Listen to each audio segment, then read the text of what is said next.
Mexico উপসাগরের পাল্টে দেওয়ার নামটি আনুষ্ঠানিক হয়েছে বলে জানিয়েছে যুক্তরাষ্ট্রের প্রেসিডেন্ট ডোনাল্ড ট্রাম্পের নতুন প্রশাসন। গেল শুক্রবার ট্রাম্প প্রশাসনের অভ্যন্তরীণ বিভাগ জানায় এখন থেকে মেক্সিকো উপসাগরের আনুষ্ঠানিক নাম হবে গালফ অফ আমেরিকা বা আমেরিকা উপসাগর। সেই সঙ্গে ট্রাম্প প্রশাসনের পক্ষ থেকে যুক্তরাষ্ট্রের আলাস্কার ডেনালি পর্যন্ত সিংয়ের নাম বদলে দেওয়া হয়েছে।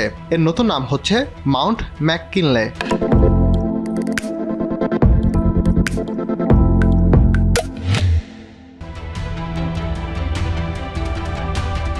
ডোনাল্ড ট্রাম্প গেল সোমবার দ্বিতীয় মেয়াদে যুক্তরাষ্ট্রের প্রেসিডেন্ট হিসেবে শপথ নেন। ক্ষমতা নিয়েই এক গুচ্ছ নির্বাহী আদেশ জারি করেন তিনি। এসব আদেশের মধ্যে নাম পরিবর্তনের বিষয়গুলো রয়েছে। নিজের নির্বাচনী প্রতিশ্রুতি বাস্তবায়নে ট্রাম্প এমন উদ্যোগ নিয়েছেন।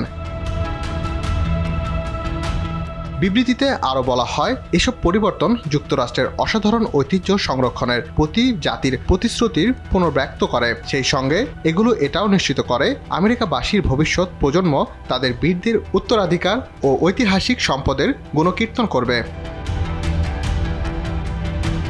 ডোনাল্ড ট্রাম্পের যুক্তরাষ্ট্র থেকে অবৈধ অভিবাসীদের বের করে দেওয়ার হুমকির মধ্যে সীমান্তের কাছে অভিবাসীদের জন্য জরুরি আশ্রয়কেন্দ্র স্থাপন করেছে মেক্সিকোর সৈন্যরা। মেক্সিকো সরকার জানিয়েছে তাদের দেশের নাগরিকদের জন্য 3টি এবং অন্য বিদেশিদের জন্য আরও 3টি আশ্রয়কেন্দ্র খোলা হয়েছে। মেক্সিকো আপনাকে স্বাগত জানাবে নামক একটি প্রকল্পের আওতায় আশ্রয়কেন্দ্রগুলো তৈরি করা হয়েছে। রাকিব হাসান, RTV।